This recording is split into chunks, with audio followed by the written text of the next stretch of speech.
I'm Cookie Stoner, and welcome to Cookie Stoner Presents. We are at the Huntsville Ballet with Lisa Ordway, the wardrobe mistress, on site here in your beautiful wardrobe room. And we're going to talk a little bit about today about the wardrobe, which is, from with our meeting earlier, one of the most important aspects. Dance is important, form is important, but the costumes and the wardrobe is important, correct? Right, right. They all go together. They all go together.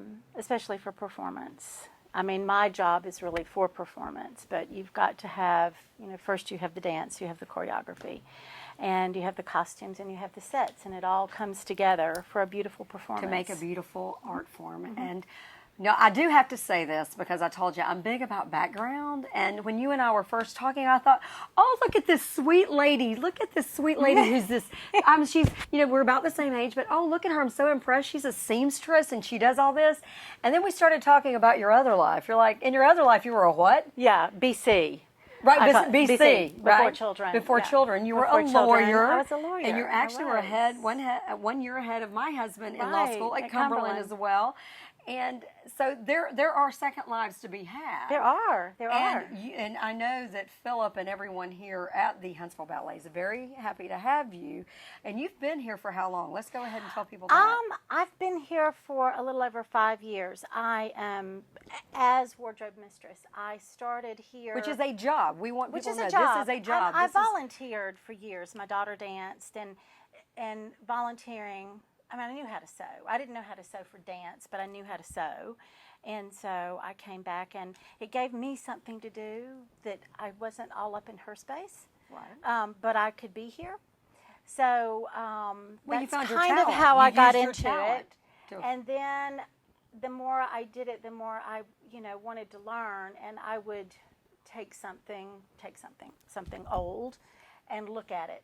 Just look at it and think, okay, so how is that and why did they do that? Because it's such a different thing than just making clothes or, in my case, making curtains, which was what I did mostly when I was in law school because I wanted everything to match. Mm-hmm. So that's, I could do a straight line, but, and I could do handwork.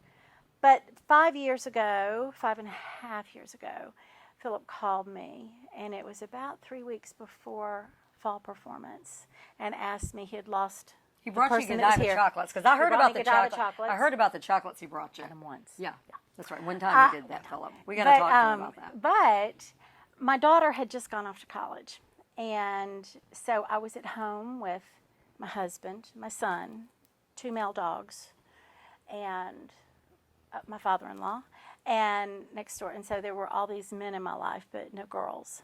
And when he called, I just said yes, because I thought, yay, I can be around girls. And I was missing my girl pretty bad.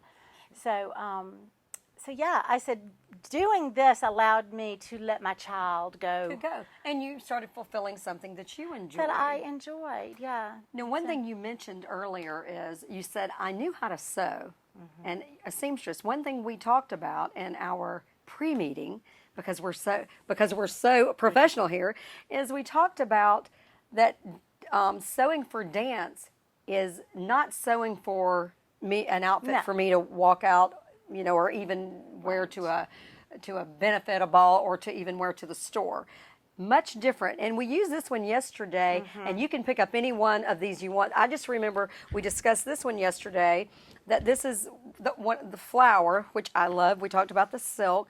But tell me what this has to do. You explained to me why this is different than just when you look at a ballet dancer, when you look at a beautiful ballerina on stage, you see someone who's ethereal and who looks like she's just floating along. And the fabrics are floaty and everything is beautiful and just like a dream. But those costumes have to be made, I said, like a brick house. Right. I mean, they really have to be put together strong so that they'll go the distance. Flowers, for instance, the last time we made flowers was, I think we've been through 8 seasons with our last ones, which are here. And so it's time to replace them. So one thing that we do is you know, you can't really tell from here. But the more But this pieces, is very, I mean, it is it's very strong. Very strong. And it's not finished yet because it's not boned yet. We'll bone this. That'll be one of the last things we do. But the more pieces you have, the better it fits the body. Here, just, I mean, it's, you know, Oh my it's gosh. not going to be, but you know, but, you know, I'm watch, loving you this. see how that just Yes. sucks in? It sucks in real well. I kind of like But that. I mean, it does, and they'll, you know, when it's on in the right place. Can you move? And you do. See, you can move. So the more pieces you have, the better fit you get, because these costumes have to fit a whole bunch of different dancers. I mean, one year I'll have one set. The next year it's a whole different set. So we just use that bell curve and figure out, you know, how many of what do I need, add a couple on either end, and you have a set of costumes. But then you bone it, and so this will actually be extremely sturdy. But as you said, extremely sturdy, but it will still flow, But and it the still dancer will still be moves. able to move. You can't have it be restrictive because they've got to move. They have to be able. And so we use spiral steel boning, so it flexes with the dancer. And you can see, now this is an old Yeah, let's talk about some of these. So, like I was fascinated when we discussed it. Oh, can we talk about the blood? I think that's so fascinating. I think yeah. that's fun. Where was it? I know we saw I don't some. know if it's on this Was it on this one? Oh, I but think it was the one bled Carol. on it. Carol took one Carol bled yesterday. on it. Apparently, she stuck her finger and bled on it yesterday, and it was like, oh, that's good luck. So that's good luck. That's good luck It's in good luck to bleed. to bleed on for the wardrobe. And believe me, there's plenty of blood. there's on these plenty of blood everywhere, so that's good. because we're always sticking our fingers. This So tell us a little bit about this one. this. Is probably, I don't know, maybe 30 years old. This one's been around. This one's been around. Now, you said most costumes last, in our meeting, you said most costumes last anywhere, generally 10 years. 10 years is, if you get 10 years out of it, You're doing really well. And that's another reason they want to be made well. And, but sometimes you pull one out of retirement for different reasons. So you retire, what reason do you retire it? Because It's gotten sad. Look at So it. it's It's kind of, okay. well, this one's not too bad, but they get droopy. They just get sad. So you pull it out of retirement, and then what you will do is you take and you'll repurpose it, correct? Repurpose it. I can refurbish a tutu.